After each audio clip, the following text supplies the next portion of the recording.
Subscribe कीजिए एके academy class को और नई वीडियो की सूचना अपने मोबाइल पे सभी से पहले पाने के लिए बेल आइकन को दबाइए। चलिए फ्रेंड्स, देखते हैं हमारा आज का पहला सवाल क्या है। चलिए फ्रेंड्स, देखते हैं हमारा अगला सवाल पहला सवाल। हरिद्वार किस नदी के किनारे बसा है? ऑप्शन नंबर ए में है Ganga, option number B Yamuna, या फिर ऑप्शन नंबर सी सरस्वती, या फिर ऑप्शन नंबर डी गोदावरी। तो फ्रेंड्स, हरिद्वार गंगा नदी के किनारे बसा है, कानपुर गंगा नदी के किनारे बसा है, पटना गंगा नदी के किनारे बसा है। लेकिन फ्रेंड्स, कल का जो क्वेश्चन था वो था मथुरा किस नदी के किनारे बसा है, तो वहाँ पे हमारा आंसर यमुना होगा, ना कि गंगा होगा। मथुरा यमुना नदी के किनारे बसा है। फ्रेंड्स, हमारा अगला सवाल है बांझ विरोधी विटामिन का नाम क्या है? ऑप्शन नंबर ए में है विटामिन डी, या फिर option number B vitamin E, या फिर option number C vitamin K, या फिर option number D vitamin C. तो फ्रेंड्स, बांझपन यानी कि जो जनन क्षमता में कमी हो जाती है उसी को बांझपन कहते हैं, और ये विटामिन सी के कारण होता है। और सॉरी, सी नहीं, vitamin E. Option number B यहाँ पे राइट आंसर होगा। और विटामिन डी तो आप लोग को पता ही है, ये सूर्य के प्रकाश से प्राप्त होता है। और विटामिन के ये वसा से प्राप्त होता है। और सी जो जितने भी खट्टे फल हैं उससे प्राप्त होते हैं, विटामिन सी। फ्रेंड्स, हमारा अगला सवाल है पृथ्वी की अपेक्षा चंद्रमा का द्रव्यमान कितना है? ऑप्शन नंबर ए में है 1/60, या फिर ऑप्शन नंबर बी 1/65, या ऑप्शन नंबर सी 1/70, या फिर ऑप्शन नंबर डी 1/81। फ्रेंड्स, ये आज का जो क्लास है आपको केवल टू दी पॉइंट वाली बात है, यानी कि आपको जो क्वेश्चन बताया जाएगा उसका कोई डिटेल यहाँ पे कोई मैं बतलाने वाला नहीं हूँ। डायरेक्ट टू दी पॉइंट आपको आंसर इस क्लास में होगा आज से। फ्रेंड्स, हम यहाँ पे हमारा आंसर होगा 1/81, क्योंकि आप लोग का डिमांड यही है कि टू दी पॉइंट हम पढ़ाएं, तो इस वजह से ही आज से जो क्लास होगा वो टू दी पॉइंट होगा। अगर आप लोग कहेंगे तो थोड़ा डिटेल होगा, वरना सारे क्वेश्चन टू दी पॉइंट ही होंगे।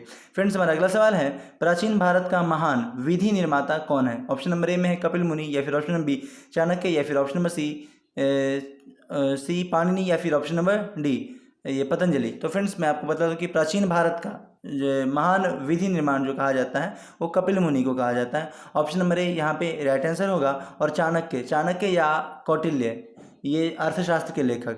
फ्रेंड्स, हमारा अगला सवाल है नर्मदा नदी का उद्गम स्थल कहाँ पर स्थित है? ऑप्शन नंबर ए में है अमरकंटक की पहाड़ी, ऑप्शन नंबर बी महेंद्रगिरी की पहाड़ी, या फिर ऑप्शन नंबर सी अन्नामलाई की पहाड़ी, या ऑप्शन नंबर डी धूपगढ़। तो फ्रेंड्स, मैं आपको बता दूं कि नर्मदा नदी ये अमरकंटक की पहाड़ी, ऑप्शन नंबर ए यहाँ पे राइट आंसर होगा।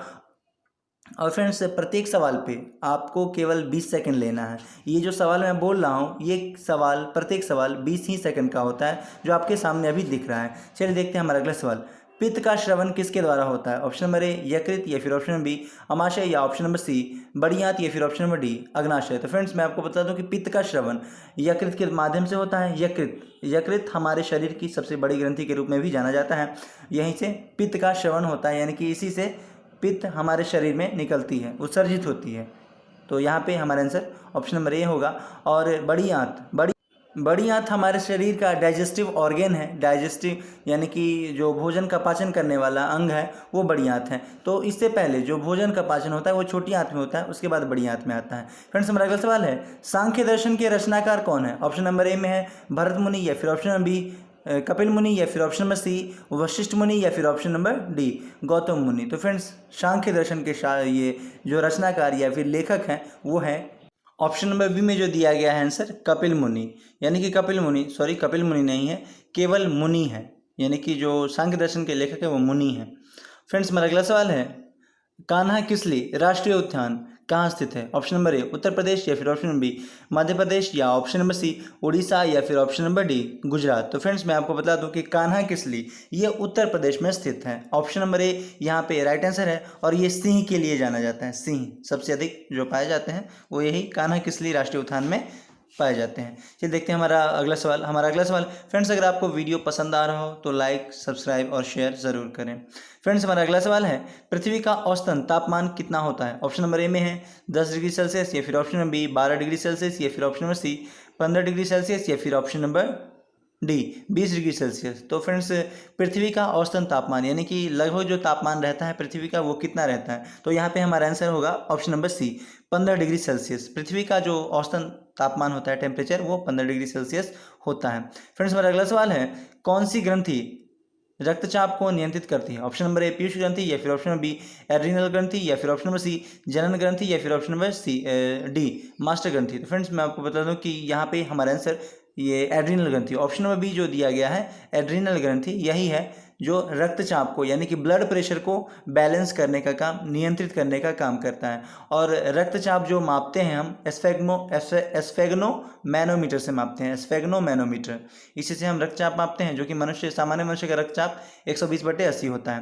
फ्रेंड्स, हमारा अगला सवाल है, श्वेत रक्त कणिकाओं का निर्माण कहाँ होता है? ऑप्शन नंबर ए अस्थिमज्जा, या फिर ऑप्शन नंबर बी प्लीहा, या फिर option number C lymph node, या फिर ऑप्शन नंबर डी यह सभी। तो फ्रेंड्स, यहाँ पे हमारा आंसर ऑप्शन नंबर डी को जाता है, यानी कि जो श्वेत रक्त का निर्माण होता है इन सभी में होता है, यानी कि अस्थि मज्जा में भी होता है, प्लीहा में भी होता है और लिम्फ नोड में भी होता है श्वेत रक्त कणिकाएं, यानी कि WBC। लेकिन अगर RBC बोले तो स्प्लीन नहीं, अस्थि मज्जा में RBC का निर्माण होता है।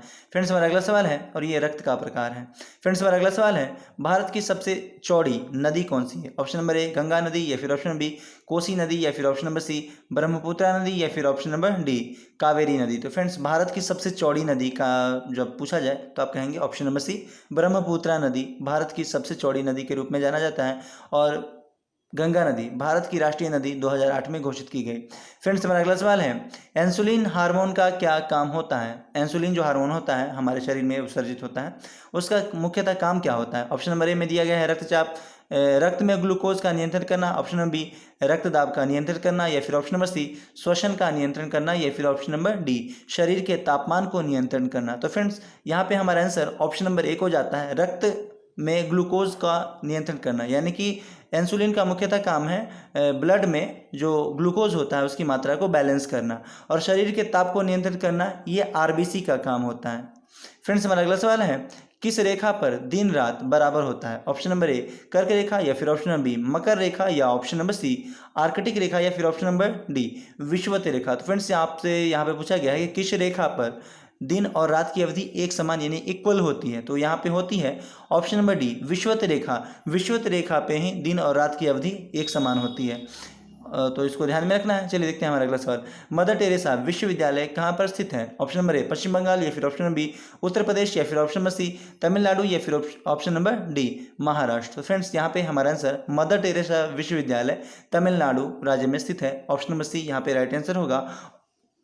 और फ्रेंड्स, जिन लोगों को शतक मारने की ज़रूरत है, जो लोग शतक वाले हैं, उनके लिए खासकर ये वीडियो मैंने ऑर्गेनाइज़ किया है, ताकि उनको भी समझ में आए जब इतना क्वेश्चन याद करना पड़ता है तो क्या होता है। तो इस वजह से देखते हैं कि कितने लोग ऐसे हैं जो इन सारे क्वेश्चन को कल मॉर्निंग वाले क्लास में सुना पाते हैं। अगर आप लोगों ने इतना क्वेश्चन सुना दिया तो हम क्वेश्चन की संख्या और थोड़ा बढ़ाएंगे। फ्रेंड्स, अगला सवाल है, सत्यफल का निर्माण किससे होता है? ऑप्शन नंबर ए अंडाशय, या फिर ऑप्शन नंबर बी बीजांड, या ऑप्शन नंबर सी जयांग, या फिर ऑप्शन नंबर डी पुंकेसर। तो फ्रेंड्स, यहाँ पे हमारा answer option number A. Friends, हमारा अगला सवाल है, हुनरू जलप्रपात किस नदी पर स्थित है? ऑप्शन नंबर ए दामोदर नदी, या फिर ऑप्शन नंबर बी महानदी, या फिर ऑप्शन नंबर सी स्वर्णरेखा नदी, या फिर ऑप्शन नंबर डी नर्मदा नदी। तो फ्रेंड्स, यहाँ पे हमारा आंसर ऑप्शन नंबर सी को जाता है, स्वर्णरेखा नदी। फ्रेंड्स, हमारा अगला सवाल है, अवध का अंतिम नवाब कौन था? तो फ्रेंड्स, इसमें तो बहुत सारे लोग कह सकते हैं शायद कि सिराजुद्दौला, तो इसमें सिराजुद्दौला नहीं होगा। ऑप्शन दिया गया है ऑप्शन नंबर ए सिराजुद्दौला, या option number B Mir Jafar, या फिर ऑप्शन नंबर सी शुजाउद्दौला, या फिर option number D Wajid Ali. तो यहाँ पे वाजिद अली ही होगा आंसर। फ्रेंड्स, हमारा अगला सवाल है, शरीर की सबसे बड़ी ग्रंथि कौन सी है? ऑप्शन नंबर ए यकृत, या फिर ऑप्शन नंबर बी थायराइड, या फिर ऑप्शन नंबर सी पिट्यूटरी ग्रंथि, या फिर ऑप्शन नंबर डी जनन ग्रंथि। तो फ्रेंड्स, मैं आपको बता दूं कि शरीर की सबसे बड़ी ग्रंथि यकृत है, option number A right answer होगा। और पीयूष ग्रंथि ऑप्शन नंबर सी में जो दिया गया है, ये पीयूष ग्रंथि जो होती है वो मटर के दाने के समान होती है, जो कि हमारे ब्रेन में होती है, दिमाग में होती है। इसको भी साथ में ध्यान में रखना है आपको। चलिए देखते हैं हमारा अगला सवाल, मौन घाटी यानी कि साइलेंट वैली, मौन घाटी का मतलब साइलेंट वैली कहाँ स्थित है? ऑप्शन नंबर ए तमिलनाडु, या फिर ऑप्शन नंबर बी केरल, या फिर ऑप्शन नंबर सी ओडिशा, या फिर ऑप्शन नंबर डी महाराष्ट्र। तो फ्रेंड्स, यहाँ पे हमारा आंसर केरल होगा, यानी कि केरल की साक्षरता दर भी अधिक है, और जो लोग साक्षर ज़्यादा होते हैं वो ज़्यादा हल्ला गुल्ला नहीं करते हैं, आराम से कोई भी किसी भी बात को सुलझा लेते हैं। तो इस तरह से आपको ट्रिक से याद रख सकते हैं कि तमिलनाडु ही यहाँ पे आंसर होगा। फ्रेंड्स, हमारा अगला सवाल है, सुंदरवन राष्ट्रीय उद्यान भारत के किस राज्य में स्थित है? Option number A Madhya Pradesh, या फिर ऑप्शन नंबर बी असम, या फिर ऑप्शन नंबर सी पश्चिम बंगाल, या फिर ऑप्शन नंबर डी महाराष्ट्र। तो फ्रेंड्स, यहाँ पे आप लोग देख लिए होंगे, पश्चिम बंगाल हमारा राइट आंसर होगा। सुंदरवन राष्ट्रीय उद्यान पश्चिम बंगाल में। फ्रेंड्स, हमारा अगला सवाल है, नर्मदा नदी अपनी मोहन कहाँ पर बनाती? मोहन नहीं होगा, मुहाना कहाँ पर बनाती है? यहाँ पे टाइपिंग मिस्टेक है। तो फ्रेंड्स यहाँ पे हमारा आंसर खंभात की खाड़ी में होगा। ऑप्शन नंबर ए यहाँ पे राइट आंसर होगा।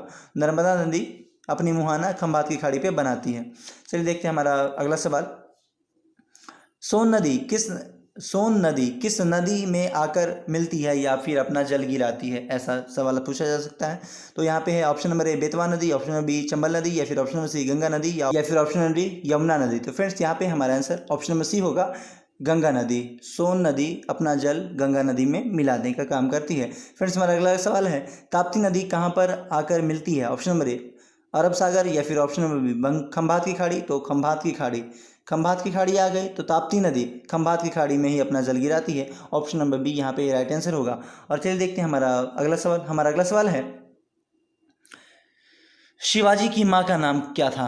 ऑप्शन नंबर ए जीजाबाई, या फिर ऑप्शन नंबर बी मेहरुनिसा, या फिर ऑप्शन नंबर सी मुमताज महल, या फिर option number D Putlibai. Friends यहाँ पे हमारा आंसर ऑप्शन नंबर ए को जाता है, यानी जीजाबाई। शिवाजी की माता का नाम जीजाबाई था। ऑप्शन नंबर ए यहाँ पे राइट आंसर होगा। और पुतलीबाई तो आप लोगों को पता ही है कि किसका नाम था। चलिए देखते हैं हमारा अगला सवाल।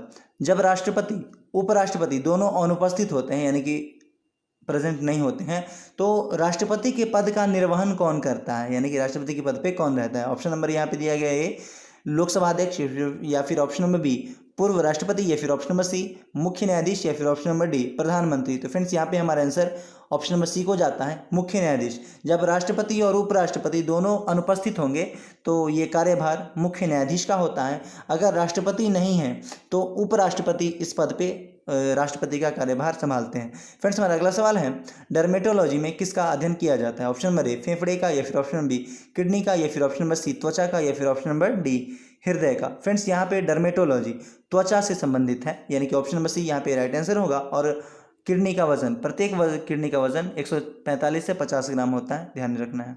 फ्रेंड्स हमारा अगला सवाल है, केवला देवघाना पक्षी विहार कहाँ पर स्थित है। ऑप्शन नंबर ए गुजरात, या फिर ऑप्शन नंबर बी राजस्थान, या फिर option number C Jammu Kashmir, या फिर ऑप्शन नंबर डी केरल। तो केवला देव ये राजस्थान में स्थित है। ऑप्शन नंबर बी यहाँ पे राइट आंसर होगा। और फ्रेंड्स 1982 में इसकी स्थापना की गई थी, इसको भी साथ साथ में आपको ध्यान में रखना है, जो कि भारत के राजस्थान राज्य में स्थित है। और फ्रेंड्स राजस्थान की बात करें तो राजस्थान भारत का क्षेत्रफल की दृष्टि से अगर देखा जाए तो भारत का सबसे बड़ा क्षेत्रफल की दृष्टि से सबसे बड़ा राज्य राजस्थान को माना जाता है, और क्षेत्रफल की दृष्टि से सबसे छोटा राज्य गोवा को माना जाता है। इस बात को भी आपको साथ साथ में ध्यान में रखना है। और आगे तो कोई सवाल है नहीं, चलिए देखते हैं कि कल के सवालों के जवाब किन किन लोगों ने दिए हैं और उस सवाल का सही जवाब क्या होगा। फ्रेंड्स आज की वीडियो आपको कैसा लगा, मतलब कि आपको इस वीडियो इस तरह की क्लास से कैसा एक्सपीरियंस आपको लग रहा है कि ये क्लास ठीक है या फिर पहले वाली क्लास ठीक थी। इस बात के बारे में सजेशन आप कमेंट के माध्यम से अपनी सलाह ज़रूर भेजेंगे, ताकि मैं इस वीडियो के बारे में, इस तरह के क्लास के बारे में सोच सकूं कि ये क्लास ठीक है या फिर इससे पहले जो क्लास आपको मिलती थी वो ठीक है। फ्रेंड्स कल का जो पहला सवाल था, मैंने पूछा था कि दांत कितने प्रकार के होते हैं। तो फ्रेंड्स मानव के जो 5 दांत होते हैं, इनका काम अगर पूछा जाए तो भोजन को टुकड़े टुकड़ों में बदलना, भोजन को चबाने के काम में आता है। दांत का उपयोग लाया जाता है मनुष्य के द्वारा। और फ्रेंड्स अगर इसकी प्रकार की बात की जाए, मैंने तो क्वेश्चन आपसे पूछा था कि कितने प्रकार के दांत पाए जाते हैं या फिर होते हैं। तो फ्रेंड्स इसके प्रकार की बात करें तो 4 प्रकार के दांत होते हैं मनुष्य के पास में, जो कि मनुष्य के मुंह के अंदर ये होते हैं रदनक, चवर्णक और अग्रचवर्णक, और लास्ट में कृदंत। फ्रेंड्स ये कोई सीरीज़ नहीं है, आप किसी भी तरह से याद रख सकते हैं, रदनक, चवर्णक, अग्रचवर्णक और कृदंत। मैं आपको लिख के भी बतला दूंगा इस क्लास में, और आपको लिखा हुआ दिखेगा। और फ्रेंड्स ये अगला जो सवाल था आपको बतलाना था कि मॉडेम का फुल फॉर्म क्या होता है। फ्रेंड्स ये तो पहले आप समझ लीजिए कि मॉडेम होता क्या है। कंप्यूटर, अगर आप अपने कंप्यूटर में अगर नेट यूज़ करना चाहते हो तो इसके लिए आप अभी अपने मोबाइल फ़ोन से भी अपने लैपटॉप को, अपने पीसी को, अपने पाम टॉप को कनेक्ट करके यूज़ कर सकते हो इंटरनेट। लेकिन पहले क्या था, आपको मॉडेम का यूज़ करना पड़ता था, तभी जा कर के आप ये इंटरनेट कनेक्ट कर सकते थे। लेकिन अब ऐसी बात नहीं है, आप अपने फ़ोन से भी अपने डेस्कटॉप को, अपने लैपटॉप को या फिर अपने पाम टॉप को कनेक्ट करके नेट यूज़ कर सकते हैं। फ्रेंड्स इससे पहले अभी जो वर्तमान जब से 4G आया है तब से मोबाइल के सॉफ्टवेयर में बाकी बहुत सारी बातों को जोड़ा गया है। तो ये है, ये मॉडेम का यूज़ यही था पहले, इंटरनेट को सर्व करने के लिए, इंटरनेट से कनेक्शन करने के लिए आपको मॉडेम का यूज़ करना पड़ता था। फ्रेंड्स, मैंने जो पूछा था सवाल वो था मॉडेम का फुल फॉर्म क्या होता है। तो मॉडेम का फुल फॉर्म होता है मॉड्यूलेटर और डीमॉड्यूलेटर। लेकिन फ्रेंड्स, कहीं कहीं आपको मॉड्यूलेशन और डीमॉड्यूलेशन भी मिल जाता है, इस वजह से आप दोनों बातों को याद रखेंगे। लेकिन ज़्यादा जो आपको दिखेगा मॉड्यूलेटर और डीमॉड्यूलेटर। तो फ्रेंड्स, इस दोनों बात को आप ध्यान में रखेंगे और अपनी सलाह इस वीडियो में कमेंट के माध्यम से ज़रूर भेजें कि आपको आज का क्लास कैसा लगा। अगर आप लोग ऐसा ही क्लास चाहते हो तो आज से ये डेली जो क्लास होती है वो इसी तरह से होगी और आपको जितना क्वेश्चन दिया गया है ये सारे क्वेश्चन मॉर्निंग में याद होने चाहिए, क्योंकि अगले दिन मॉर्निंग में ये सारे क्वेश्चन मैं आपसे पूछने वाला हूँ। इसलिए आप इस क्वेश्चन को चाहे जितनी बार देखना पड़े आप देख करके याद करके तैयार रहेंगे। तो फ्रेंड्स, चलिए मिलते हैं नेक्स्ट वीडियो में। और फ्रेंड्स, एक बात और, आज का जो क्वेश्चन है आपको कमेंट करके बतलाना है ऑक्जेलिक अम्ल किस में पाया जाता है। ये आपका पहला सवाल है। ऑप्शन आपको दिया गया है, इसी ऑप्शन में से चूज करके आपको बतलाना है। और फ्रेंड्स, आपका आज का दूसरा सवाल, आपको बतलाना है कि राष्ट्रपति नियुक्त होने के लिए न्यूनतम उम्र सीमा क्या निर्धारित की गई है और वर्तमान समय में राष्ट्रपति का मासिक वेतन कितना है। फ्रेंड्स, ये दोनों सवाल के जवाब आप कमेंट के माध्यम से जितनी जल्दी हो सके भेज देंगे और वीडियो को जितनी ज़्यादा बार हो सके देखेंगे और इसे पूरी तरह से कंठस्थ कर लेना है, यानी कि अपने कंठ में अस्त कर लेना है, यानी याद कर लेना है। तो फ्रेंड्स, मिलते हैं नेक्स्ट वीडियो में इसी तरह के इंटरेस्टिंग क्वेश्चन के साथ। जय हिंद, जय भारत, जय AK अकेडमी।